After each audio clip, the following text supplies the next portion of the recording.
Bonjour à tous et bienvenue dans cette nouvelle vidéo. Aujourd'hui, j'ai l'honneur de vous présenter l'uniforme porté par un tireur MG34 intégré au sein du 77e régiment dans la 26e division d'infanterie en mai 1840.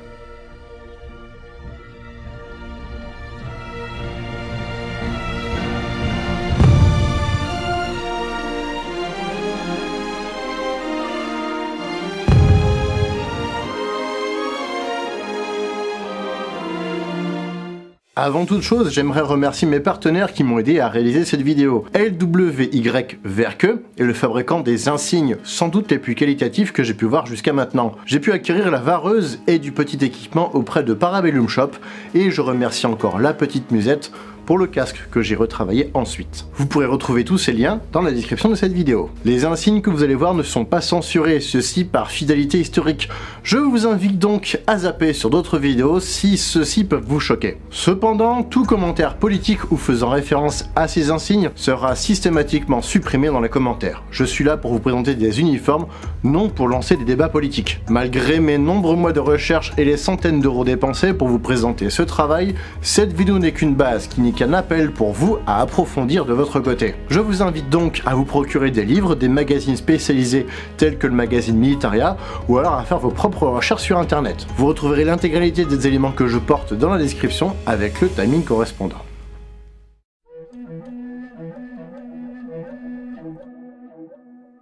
C'est le 1er avril 1936, à Cologne, que fut créée la 26e division d'infanterie dans le Wehrkreis 4. Lors de la campagne de Pologne, en septembre 1939, la division fut engagée pour assurer la sécurité de la frontière occidentale à la limite du Luxembourg. Le poste de commandement était alors situé à Trèves. La division reste stationnaire jusqu'au 10 mai 1840, date du début de la campagne de France, et traverse la frontière luxembourgeoise. Elle est constituée à cet instant de 3 régiments d'infanterie, 2 régiments d'artillerie, un bataillon d'observation, un bataillon de reconnaissance, un bataillon anti-char, un bataillon de renseignement, un bataillon de réserve, un service d'intendance et les services administratifs. Elle est sous les ordres du général-lieutenant Sigismund von Förster. La division passe la Meuse le 14 mai, puis se dirige vers les Ardennes pour sécuriser le secteur. Elle traverse ensuite l'Aisne le matin du 9 juin 1940, sous un feu nourri, pour prendre ensuite Verdun, puis Bar-le-Duc, jusqu'à l'ouest d'Épinal. L'armistice est signé le 22 juin 1940, et la division reste stationnée dans le nord de la France et en Belgique, comme force d'occupation. Elle reçoit des renforts à la suite des pertes de la campagne de France. Ce n'est qu'en mai 1941 qu'elle est transférée vers l'est de la Pologne dans le groupe d'armée D, puis rattachée au groupe Centre. Le 22 juin 1941 débute l'opération Barbarossa, et la division franchit la frontière germano-russe à Suwałki. Elle est alors composée de 17 000 hommes, 4 800 chevaux, 950 véhicules légers, 1600 véhicules lourds, 378 MG34, 138 mitrailleuses lourdes, 147 mortiers et 149 pièces d'artillerie de différents calibres. Elle est dirigée par le général-lieutenant Walter Weiss. La division avance rapidement en passant par Kaunas, puis poursuit vers Polotsk avant d'être redirigée vers Smolensk, ville située à seulement 400 km à l'ouest de Moscou. Mais les combats à Smolensk sont très violents et la division doit passer en défense. La situation est débloquée en octobre 41 et la division se remet en marche vers Moscou. Elle arrive à Vyazma et remonte vers le nord pour rejoindre Staritsa le long de la Volga. Les Russes contre-attaquent à ce moment et la 26e division doit se replier jusqu'à Riev. De janvier à juillet 1942, la division subit des contre-attaques successives et de nombreuses pertes sont à déplorer. À l'été 1942, elle est désengagée puis réengagée beaucoup plus au sud à Orel où elle tient la position jusqu'en novembre 1942. En janvier 1943, la division est transférée à Oskol, à l'est de Koursk, pour venir en aide à la 8e armée italienne à 2 doigts de s'effondrer. Elle se retrouve elle-même encerclée et peut cependant s'échapper vers l'ouest les 22 et 23 janvier 1943. La défense de Koursk devient une priorité et la division y participe. Elle se replie encore pour rejoindre la région ukrainienne de Soumy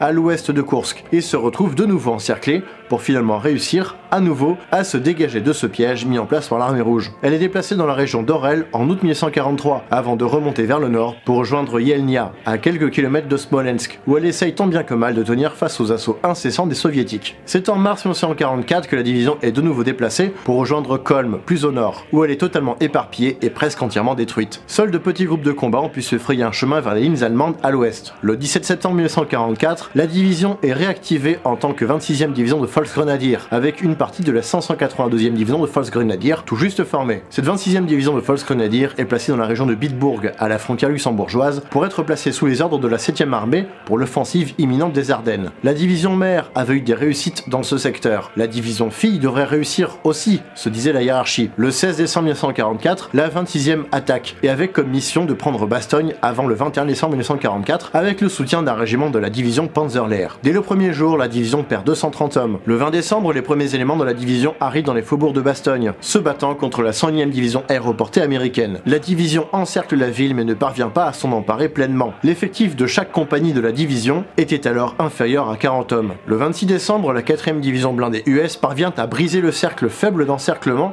et pénètre dans la ville, mettant en échec l'offensive de la 26e division de Volksgrenadier. Elle retourne à son point de départ, dans l'Eifel, en passant par les Ardennes, et se retrouve en première ligne, début février 45, dans la région de Lochheim, à l'est du Luxembourg, en Allemagne. La division remonte ensuite vers le nord pour combattre dans la région de Bonn à la fin du mois de février 45, avant d'être de nouveau éparpillés par les Alliés à la fin mars 1945. Quelques groupes ont pu battre en retraite, mais ils se rendirent finalement le 21 avril 1945 au sud de Blankenburg, à mi-chemin entre Hanovre et Leipzig.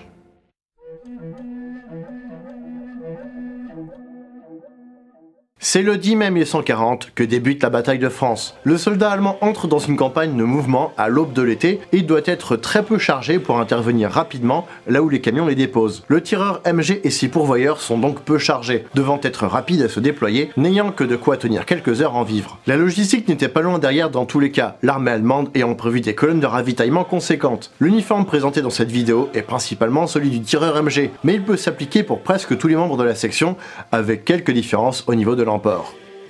Introduit en 1937 dans la Heer, le pantalon modèle 37 était fabriqué en drap de laine gris ardoise. Il a une coupe droite, dispose de poches sur les côtés et sur la fesse droite et est typique du début de la guerre. Le modèle 37 ayant été remplacé en 1940 par le modèle M40 de la même couleur que la vareuse. Le pantalon est prévu pour être porté avec des bretelles, des boutons étant disposés au niveau de la taille. Le port de la ceinture n'était pas prévu, mais on retrouve une martingale à l'arrière. L'avant se ferme au moyen de boutons métalliques. Le bas des jambes n'avait pas de lacet de serrage. Il est donc conseillé de glisser le bas du pantalon dans les chaussettes pour qu'il reste bien sur les chevilles au moment d'insérer les pieds dans les bottes. On retrouve sur l'avant la traditionnelle petite poche pour les montres à gousset, qui n'a pas de bouton de fermeture.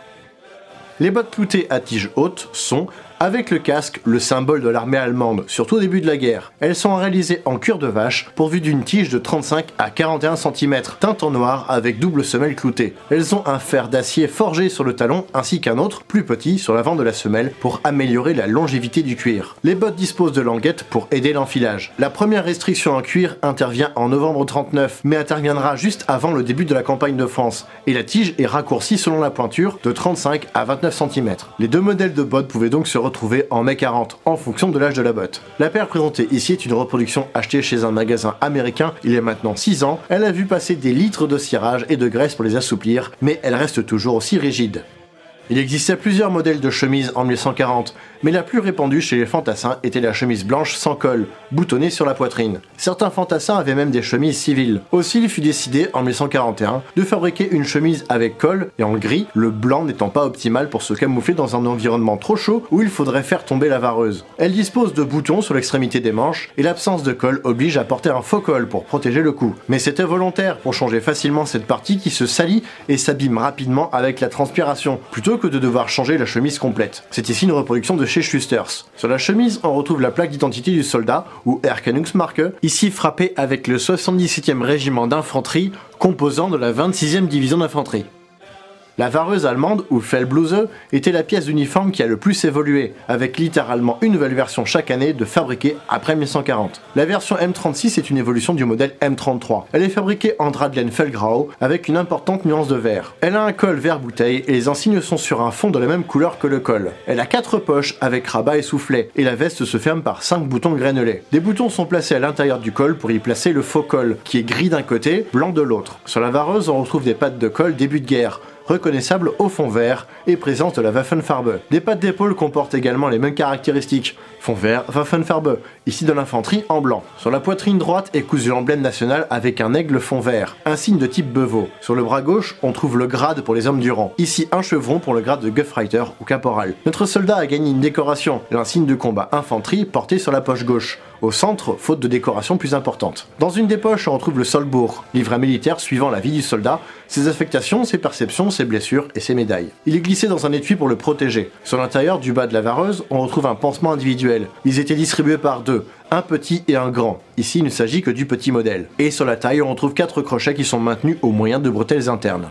La Fellmütze ou bonnet de police a été distribuée à partir de 1935 dans sa forme finale. Elle est réalisée dans le même drap de laine que la vareuse et on retrouve la Waffenfarbe à nouveau. On retrouve un aigle spécifique pour la Fellmütze sur l'avant, ainsi que la cocarde nationale. Des œillets de ventilation sont placés sur le sommet pour limiter la transpiration. Cette coiffe a évolué en 1942 et est remplacée par la casquette M43 ensuite.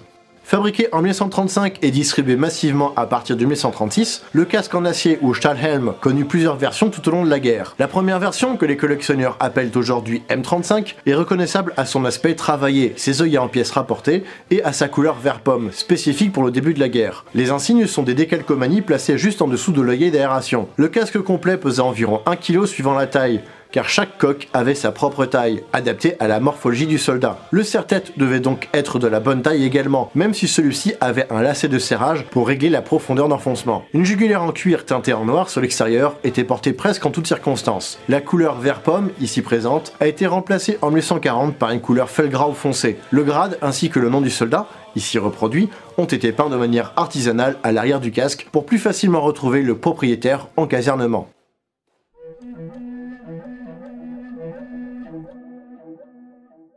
Les crochets de la vareuse, soutenus par des bretelles internes, épargnaient au début de la guerre le port d'un brelage lourd. Mais avec l'arrivée de Schongepäck en 1939, qui a petit à petit remplacé le tornisteur, il était donc nécessaire de porter le brelage lourd, surtout que les bretelles internes des vareuses ont été supprimées. L'équipement est porté par un ceinturon en cuir noir avec une taille variable pour la position de la boucle de ceinture, ici en version grenelée.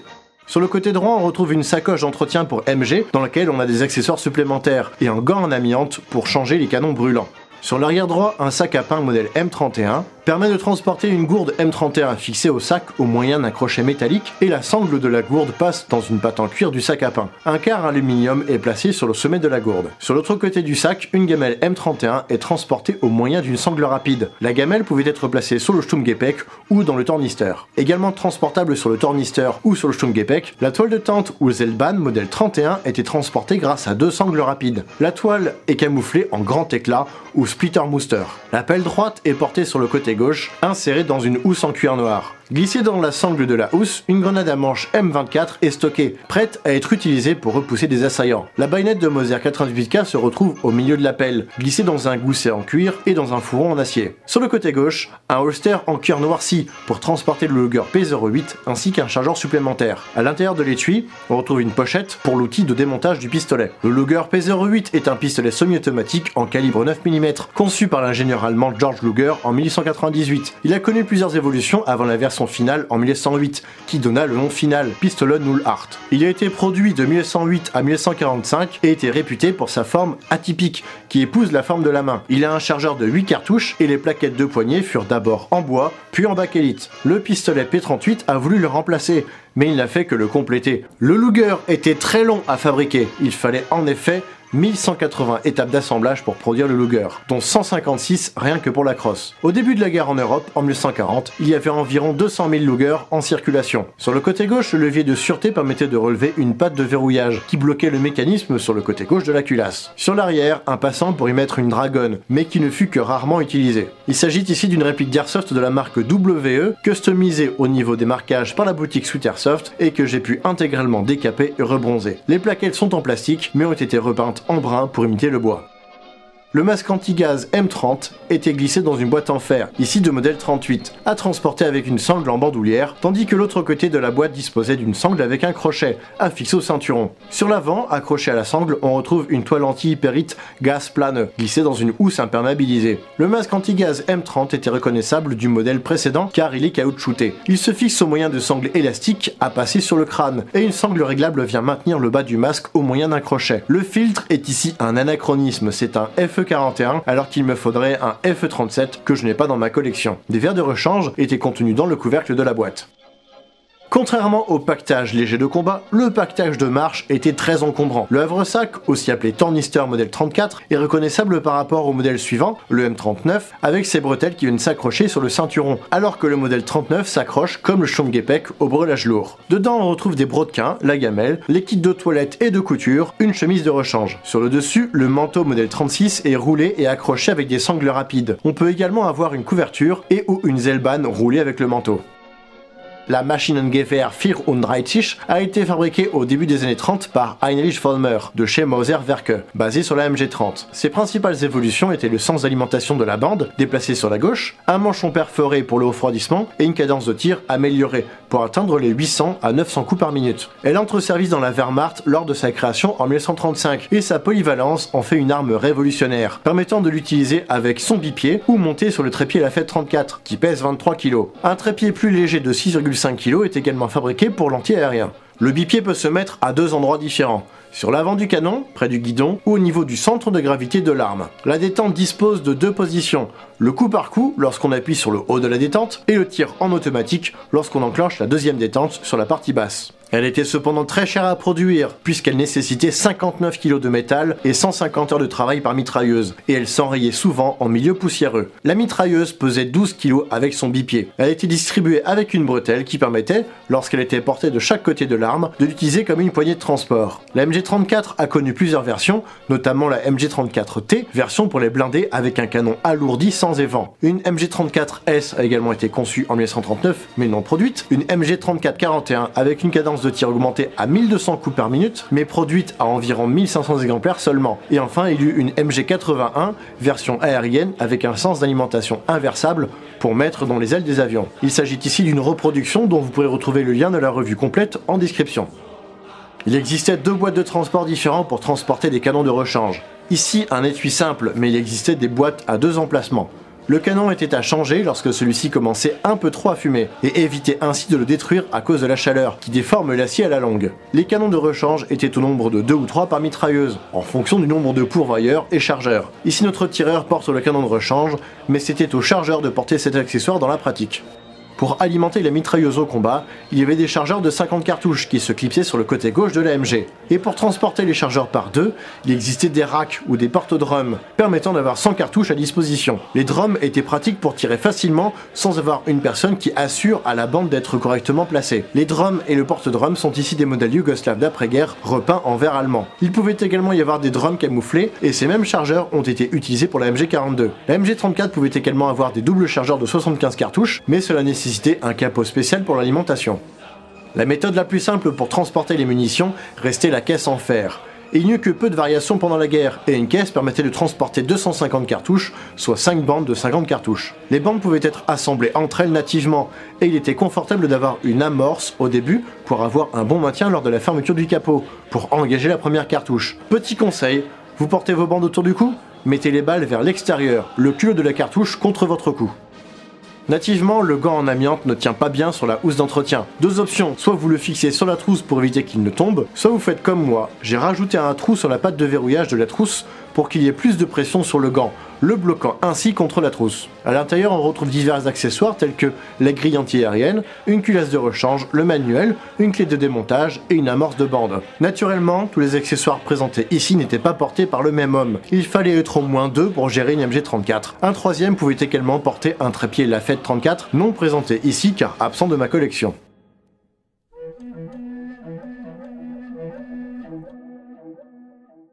Notre soldat naît en 1910 en plein centre-ville de Berlin, issu d'un père militaire ayant déjà participé au conflit de 1870 et qui participe encore à la guerre de 14, avec moins de chance vu qu'il trouvera la mort en 1916 pendant la bataille de Verdun alors qu'il était capitaine. Sa mère et lui déménagent en 1920 pour habiter Cologne, où Anna, veuve, espère pouvoir refaire une nouvelle vie. Lorsque la crise survient en 1929, ils doivent de nouveau déménager et vendre la maison pour finir dans un petit appartement en banlieue de Cologne. En 1935, il devient nécessaire pour notre homme de s'engager dans l'armée pour espérer sauver l'héritage familial et donner une partie de sa solde à sa mère, qui vit maintenant très modestement. C'est ainsi qu'il s'engage dans la nouvelle Wehrmacht et est rapidement intégré dans la nouvelle 26e division d'infanterie, courant avril 36. Il est affecté dans la 3e compagnie du 77e régiment. Il est envoyé à la frontière luxembourgeoise assez rapidement pendant son entraînement. Il commence en tant que pourvoyeur dans un groupe MG, ayant alors un fusil 98K en dotation, et toujours de multiples bandes de munitions sur lui. Il se sent malgré tout honteux d'avoir choisi l'infanterie lorsque son père était dans l'artillerie,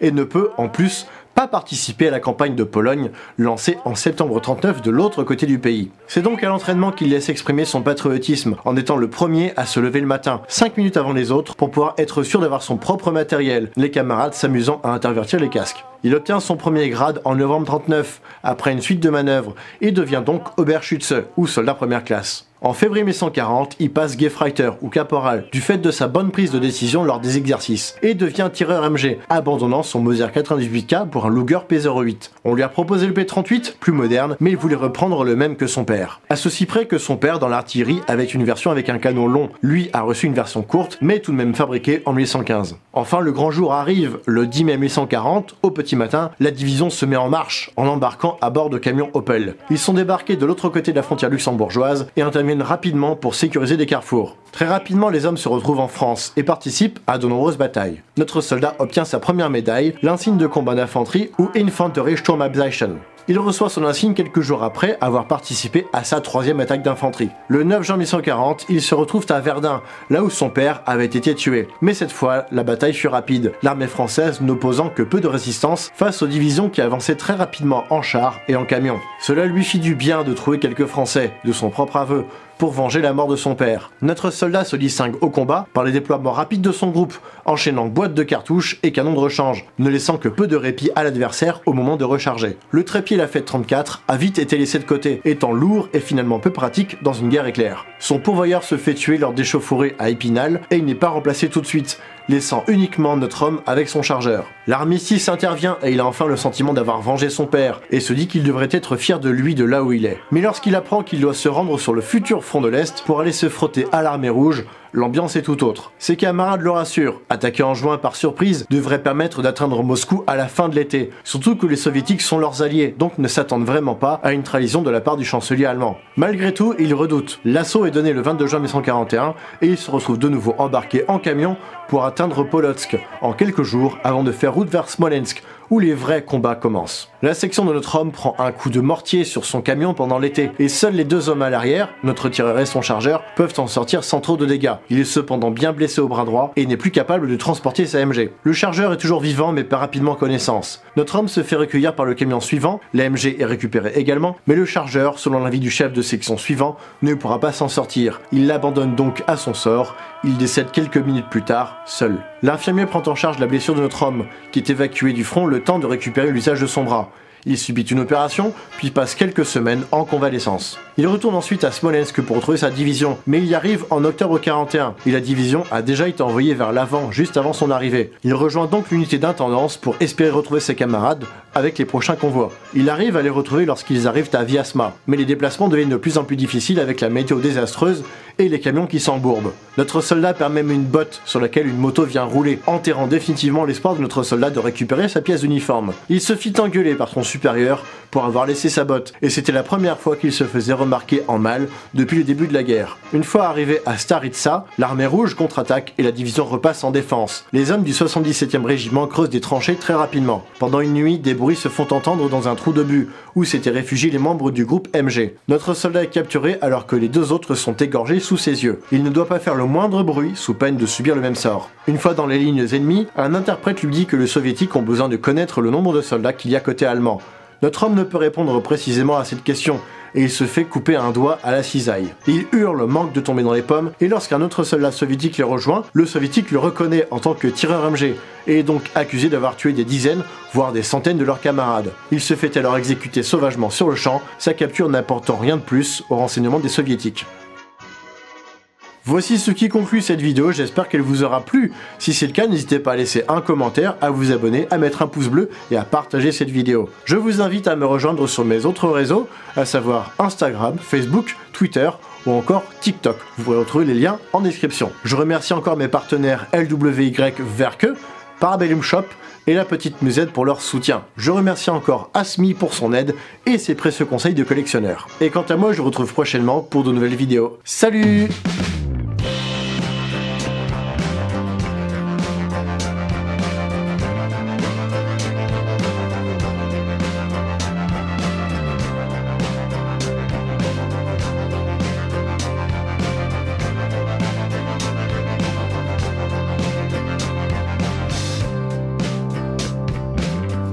la logistique,